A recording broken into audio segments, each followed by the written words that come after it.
Hello guys, എല്ലാവർക്കും നമ്മുടെ പുതിയൊരു വീഡിയോയിലേക്ക് സ്വാഗതം.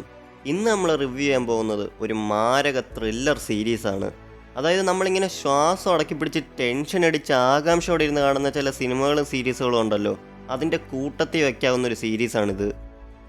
അതായത് ത്രില്ലർ എന്നൊക്കെ പറഞ്ഞാൽ അതിൻ്റെയൊക്കെ ഒരു പീക്ക് ലെവലാണ് ഈ സീരീസ്. മറ്റൊന്നുമല്ല, 2020 നെറ്റ്ഫ്ലിക്സിലൂടെ പുറത്തിറങ്ങിയ ആലീസ് ഇൻ ബോർഡർലാൻഡ്. സോ നമുക്ക് അധിക സമയം കളയാതെ വീഡിയോയിലേക്ക് പോകാം.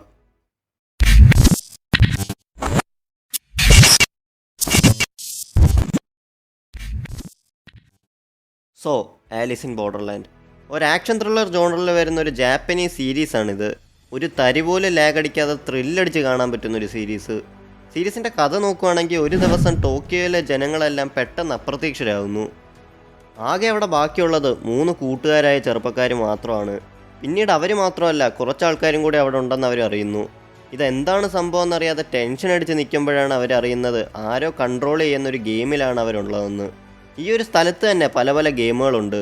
സോ ഈ വേൾഡിൽ സർവൈവ് ചെയ്യണമെങ്കിൽ ഈ ഗെയിമുകൾ കളിച്ചേ പറ്റത്തുള്ളൂ. ഇനി ഈ ഗെയിം കളിച്ച് തോറ്റാൽ അവർ ആ സെക്കൻഡിൽ തന്നെ മരിക്കും. ഇതാണ് സീരീസിൻ്റെ ഒരു ബേസിക് പ്ലോട്ട് എന്ന് പറയുന്നത്. ഈ ഗെയിമുകളിൽ തന്നെ വളരെയധികം വ്യത്യസ്തമായിട്ടുള്ള ഗെയിമുകളാണ്. അതായത് ഫിസിക്കൽ ഗെയിംസ് ഉണ്ടാവും, അതേസമയം ബുദ്ധി വെച്ച് കളിക്കേണ്ട ഗെയിംസും ഉണ്ടാവും. ഇങ്ങനെ പല പല ടൈപ്പ് ഓഫ് ഗെയിമുകളാണുള്ളത്. ഇതും കൂടാതെ ഇതിനൊരു ഡിഫിക്കൽറ്റി ലെവലും ഉണ്ട്. അതായത് ചില ഗെയിംസൊക്കെ വളരെ ഈസി ആയിരിക്കും, പക്ഷേ ചില ഗെയിംസൊക്കെ ഭയങ്കര അധികം ഡിഫിക്കൽറ്റും ആയിരിക്കും. ഇങ്ങനെയാണ് ഇത് സ്ട്രക്ചർ ചെയ്ത് വെച്ചിട്ടുള്ളത്. സീരീസ് തുടങ്ങുന്നത് ഈ 3 ചെറുപ്പക്കാരിൽ നിന്നാണെങ്കിലും പോകെ പോകെ ഒരുപാട് പുതിയ ക്യാരക്ടേഴ്സ് വരുന്നുണ്ട്. ഇതിൽ തന്നെ നമുക്ക് ഇഷ്ടം തോന്നുന്ന ക്യാരക്ടേഴ്സ് ഉണ്ട്, വെറുപ്പ് തോന്നുന്ന ക്യാരക്ടേഴ്സ് ഉണ്ട്, അങ്ങനെ പലവിധം ക്യാരക്ടേഴ്സ് ഉണ്ട്. ഇത്രയും ക്യാരക്ടേഴ്സ് ഉണ്ടെങ്കിലും സീരീസ് അനാവശ്യമായിട്ട് ക്യാരക്ടേഴ്സിനെ ഫോക്കസ് ചെയ്ത് ബോറടിപ്പിക്കുന്നില്ല.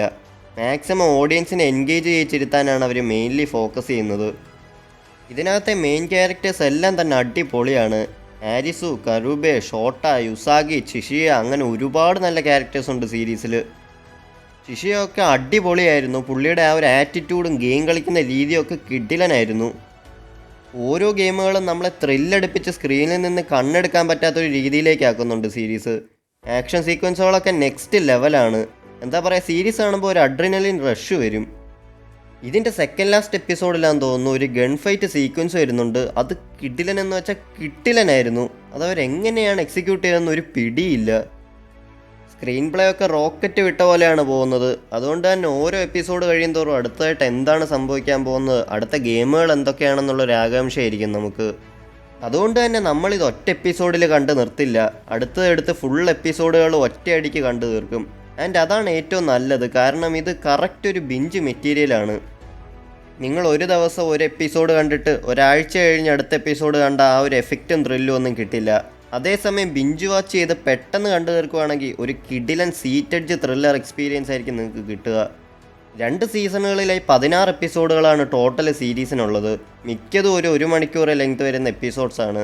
ഈ 16 എപ്പിസോഡുകളിൽ ഒരു 10 മിനിറ്റ് പോലും അവർ അനാവശ്യമായി കളയുന്നില്ല.